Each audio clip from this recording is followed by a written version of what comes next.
پھر حضور نے فرمایا اس زمانے کے ان غریبوں کو میرا مبارک ہو جو اس زمانے میں میرے دین کا کام کریں گے. دعوت و تبلیغ کی محنت یہی ہے. فطوبى للغرباء، مبارک ان غریبوں کو جو اس زمانے میں میرا یہ دین کا کام لے کر چلیں گے. ان کو بہتر الذين يصلحون ما افسد الناس، ترمذی میں حدیث ہے. جب لوگوں میں بگاڑ ہی بگاڑ ہوگا اس وقت سدھار کی جو فکر کریں گے. دعوت و تبلیغ کی محنت وہی ہے. اس لیے عہد کرو انشاءاللہ ہم موت تک دعوت کے اس کام کے ساتھ جڑے رہیں گے، اور جو بزرگوں نے ترتیب بنائی ہے اسی ترتیب کے ساتھ جڑے رہیں گے، اور جو نہج ہمارا ہے اسی نہج پر رہیں گے. اگر کسی بھائی نے نہج بدل دیا ہے تو وہ الگ ہیں، ہم الگ ہیں. اگر کسی بزرگ کا مسئلہ کچھ اور ہے وہ الگ ہیں، ہم اسی نہج پر ہیں جو نہج حضرت مولانا الیاس صاحب رحمہ اللہ تعالیٰ سے چلا آ رہا ہے آج تک. اسی نہج پر اطمینان کے ساتھ، انشراح کے ساتھ، بغیر کسی تردد کے کام کرتے رہیں. مگر اصل میں جتنے پرانے ہیں اتنی قربانیاں دیں، اور جتنے نئے بھائی ہیں وہ سمجھے اچھی طرح سے بھائیوں، نہ یہ کوئی پارٹی ہے، نہ یہ کوئی مسلک ہے، نہ یہ کوئی غلط راستے کی دعوت ہے، نہ کوئی تنظیم ہے. یہ دیندار بننے کی دعوت ہے. تم جس ماحول میں ہو، تم چاہے کالج میں ہو، سکولوں میں ہو، دفتروں میں ہو، ملازمتوں میں، جہاں بھی ہو، وہاں تم دیندار نہیں بن سکو گے. وہاں سے نکلو اور نکل کر اس ماحول میں رہو. یہاں ماحول میں رہ کر تم کو عبادت آئے گی، تم کا مزاج سدھرے گا، تم اپنی بیویوں کے وفادار بنو گے. ہاں، ایک شخص کا مجھے افغا کے یاد آ گیا. ایک آدمی کیا کہتا، کہنے لگا جی میرا نیا نیا نکاح ہوا تھا، کیونکہ فیشنی لڑکا تھا، لڑکی بھی فیشنیبل تھی. لڑکی کو شک ہو گیا کہ میرے شوہر کے تعلقات کچھ غلط بھی چل رہے ہیں. تو شک ہو گیا میرے شوہر کے تعلقات کچھ غلط چل رہے ہیں، اس لیے بیوی شوہر سے کہتی ہے اے سنیر تو تبلیغ اس پاس، سنیر تو تبلیغ خدا.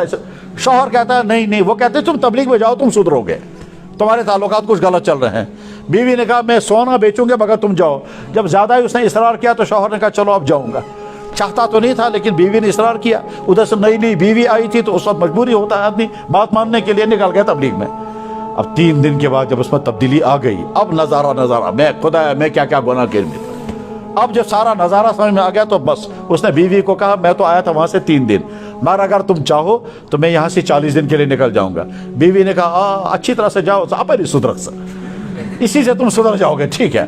اس نے جب 40 دن لگائے، 40 دن لگانے کے بعد اس نے بیوی کو فون کیا، کہنے لگا میں بہت کچھ دین سیکھ رہا ہوں، اگر تم آمادہ ہو جاؤ تو میں یہیں سے 4 مہینے کے لیے نکل جاؤں گا. بیوی نے کہا بالکل اچھا ہے، میں تو چاہتی ہوں تو سدھر جائے گا کیونکہ تیرے اندر، اور میں ابھی اور کڑے بیچ کر کے پیسے بھیجوں گا، پیسوں کی فکر مت کرنا، مگر تو سدھر.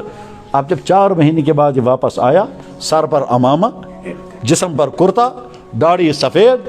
بیوی کہتے دبن ہے سے کیا آگے بنے تھے، یہ تم کیا بن کر کے آ گئے؟ کہنے لگا کیوں؟ کہنے لگا میں یہ تو چاہتی تھی تم سدھر جاؤ مگر اتنا زیادہ بھی نہیں. کیا مطلب اس کا؟ یعنی بے شوہر نے کہا سدھرنا چھوڑ دو، یہ ٹی وی نکالو پہلے. کہنے لگا اچھا اور؟ کہنے لگا وہ جو سیکنڈ ٹائٹن تیرے پاس ہیں وہ بھی نکال.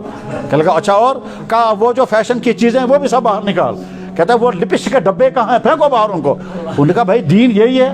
اس نے کہا جی اور کیا، دین تو یہی ہے. کہنے لگا بھائی میں جا رہی ہوں، مجھے یہ دین نہیں چاہیے. شوہر نکل کر مجھے فون کرتا ہے جناب یہ بیوی بھاگ رہی ہے، میں کیا کروں گا؟ میں نے کہا تجھے کس نے کہا تھا دین کا مارشاء اللہ لگانا؟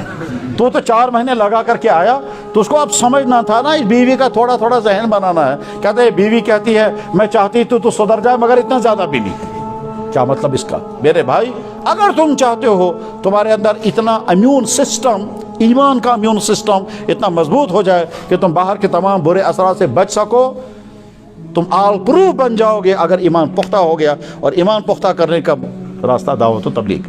عہد کرو انشاءاللہ ہم دعوت کے ساتھ جڑے رہیں گے. پرانوں نے دعوت کو چکھا ہے، نئے ارادہ کریں اور شوق کے ساتھ، ہمت کے ساتھ نام لکھوائیں. اور جب نکلو گے تم 3 دن 40 دن جو بھی نکلو گے، واپس آ کر اسی مسجد یا محلے کی مسجد میں بیٹھ کر سوچنا خدایا میں زیونا کن ہو، خدایا میں نے کچھ پایا یا کھویا. تو تمہارا اندر کے ایمان کہے گا پایا ہی پایا، کھویا کچھ نہیں. بلکہ ایمان تمہیں کہے گا تم آج تک تھے کہاں، تم نے آج تک زندگی برباد کی ہے. اللہ نکلنا آسان فرمائے، ہدایت پر جمنا نصیب فرمائے، اور اس دعوت و تبلیغ کی محنت کے لیے ہمیں قبول فرمائے. اب جلدی سے ہمت کر کے بولے.